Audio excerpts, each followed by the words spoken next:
பிஸ்மில்லாஹிர் ரஹ்மானிர் ரஹீம்.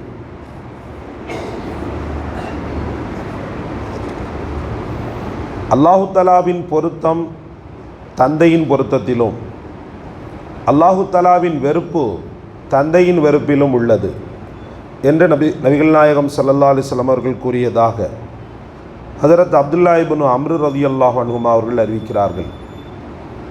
தந்தை சொர்க்கவாசல்களில் சிறந்த வாசல்.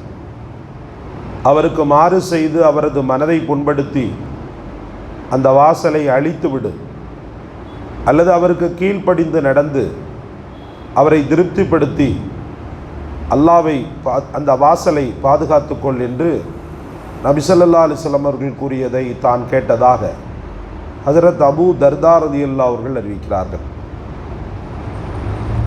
நன்மைகளில் சிறந்த நன்மை தந்தையின் மரணத்திற்கு பின் தந்தையோடு நட்பு கொண்டவர்களோடு மகன் அழகிய முறையில் நடந்து கொள்வது என நபி ஸல்லல்லாஹு அலைஹி வஸல்லம் அவர்கள் கூறியதை தாம் கேட்டதாக ஹஜரத் அப்துல்லா இப்னு உமர் ரலியல்லாஹு அன்ஹுமா அவர்கள் அறிவிக்கிறார்கள்.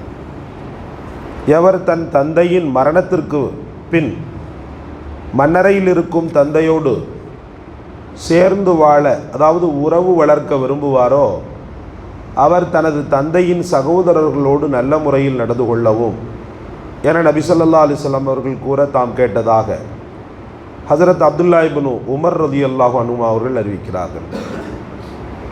அல்லாஹ்வின் நல்லடியார்களே, சொர்க்கத்தின் வாசல்கள் 2.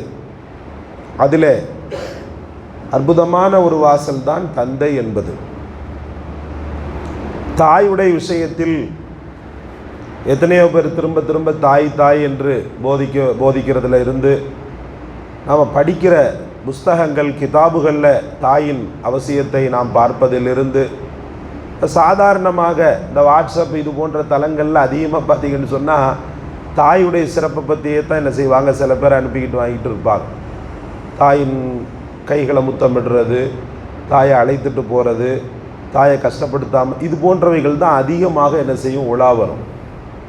தந்தை ஒரு மறைபொருளாக தான் இருப்பான். நான் சொல்லுவேன், தாயின் தியாகத்திற்கும் கொஞ்சம் கூட சளைக்காத தியாகம் தந்தையின் தியாகம். தாயின் தியாகத்திற்கு முன்னால் கொஞ்சம் கூட சளைக்காதது தந்தையின் தியாகம். பிரசவம், சுமப்பது, குழந்தையை சுமப்பது, இந்த 2 தவிர அத்தனை வேதனையும் தந்தை தான் எடுப்பான். நல்லா புரிஞ்சுக்கின்னா தெரியும். பிரசவ வேதனை, அடுத்து குழந்தையை சுமப்பது, இந்த 2 வேதனையை மட்டும்தான் தாய் எடுப்பான். மீதி எல்லா வேதனையும் தந்தை தான் எடுப்பான். ஸ்கூலில் முட்டி மோதி அவனை சேர்ப்பதிலிருந்து அவனுக்கு பால் புட்டி வாங்கி கொடுப்பது, பால் வாங்கி கொடுப்பது, அவனுக்கு தேவையான துணிமணிகளை எடுத்து கொடுப்பது, அவனை எறும்பு கடிச்சிடாமல் பாதுகாப்பாக ஒரு இடத்துல வைப்பது, எல்லா விஷயத்துலையும், வீடு அவனுக்கு சரியாக வரல, வெக்கையாக இருக்குது, ரொம்ப சூடாக இருக்குது வீடு, இந்த வீடு சரியாக வரல, சக்திக்கு மீறி பிடிப்பான். காற்றோட்டமான வீடை பிடிப்பான். கொஞ்சம் வசதி உள்ளவனாக இருந்தால் ஒரு ஏசியை கூட மாட்டுவான். ஏன், அந்த பிள்ளைக்கு கஷ்டம் வந்துடக்கூடாது அப்படின்னு சொல்லி ஓடி ஓடி ஓடி ஓடி ஓடி தந்தை என்ற அந்த உறவு தான் இந்த பிள்ளையின் வளர்ச்சிக்கும் அந்த பிள்ளையின் தாயான தன் மனைவியின் வளர்ச்சிக்கும் ஓடி ஓடி ஓடி ஓடி பாடுபடும். ஆனால் பேர் நிற்கிறது யாருடைய பேர் ரொம்ப அதிகமாக நிற்கும்னு சொன்னால் தாயின் பேர் தான். தாய் ரசூலுல்லாஹ் மறுக்கலை. நபிகள் நாயகத்தை பொறுத்தவரை தாயின் காலடியில் தான் சொர்க்கம் இருக்கிறதுன்னு சொல்லி சொன்னாங்க. ஆனால் அந்த சொர்க்கத்தையே தரக்கூடிய இறைவனின் பொருத்தம் எதில் இருக்குது? தந்தையின் விருப்பத்திலும் வெறுப்பிலும் தான் இருக்குது.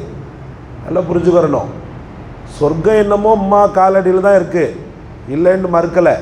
ஆனால் அதே நபிகள் நாயகம்தான் ரிலர் ரப்பு ரிலல் வாலிதைன் சஹ்தர் ரப்பு சஹ்தல் வாலித், அதாவது தந்தையின் பொருத்தத்தில் தான் இறைவனின் பொருத்தம் இருக்கிறது, தந்தையின் கோபத்தில் தான் இறைவனின் கோபம் இருக்கிறது அப்படின்னு சொல்லியிருக்காங்க. அதை மறந்துடக்கூடாது.